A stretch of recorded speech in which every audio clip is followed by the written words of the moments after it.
বন্ধুরা, স্নান করার সময় রয়ের হাত থেকে সাবানটি পড়ে যায়, যেটা একটা মেয়েতে পরিণত হয়। আর এটা রয়ের হাতে পড়ে থাকা আংটির কারণে হয়, যেটা বাস্তবে যে কোনো জিনিসকে গার্লফ্রেন্ডে পরিণত করে। এখন সাবান থেকে বেরিয়ে আসা মেয়েটি রয়কে স্নান করাতে থাকে, কারণ মেয়েটির পরিষ্কার পরিচ্ছন্ন পছন্দ করে।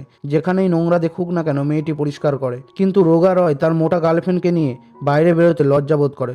তখন রয়ের বন্ধু রয়কে উপদেশ দেয় তাকে সবসময় নোংরা থাকার জন্য, কারণ বারবার সাবান দিয়ে স্নান করার ফলে সাবান যেমন পাতলা হয়ে যায়, এইভাবে সে তার গার্লফ্রেন্ডকেও পাতলা করতে পারবে। যেটা শুনে রয় খুব খুশি হয়, আর রয় নোংরা হয়ে বাড়ি ফিরে আসে। এটা দেখে তার গার্লফ্রেন্ড তাকে পরিষ্কার করে। ফের দুপুরবেলা রয় জেনে বুঝে নিজের গায়ে নুডলস ঢেলে নেয় আর ফের স্নান করতে চলে যায়। আর সন্ধ্যাবেলাতেও রয় নোংরা হয়ে বাড়ি ফেরে, যাতে সে তার গার্লফ্রেন্ডের সাথে স্নান করতে পারে। আর এইভাবে টানা 10 দিন 3 বার করে স্নান করতে থাকে, কারণ সে যতবার স্নান করবে তার গার্লফ্রেন্ড তত রোগা হবে। আর এখন বাস্তবে রয়ের গার্লফ্রেন্ড রোগা হয়ে যায়। এখন রয়ের ভয় লাগতে থাকে, কারণ সাবান গার্লফ্রেন্ড রোগা হতে হতে একদিন অদৃশ্য না হয়ে যায়।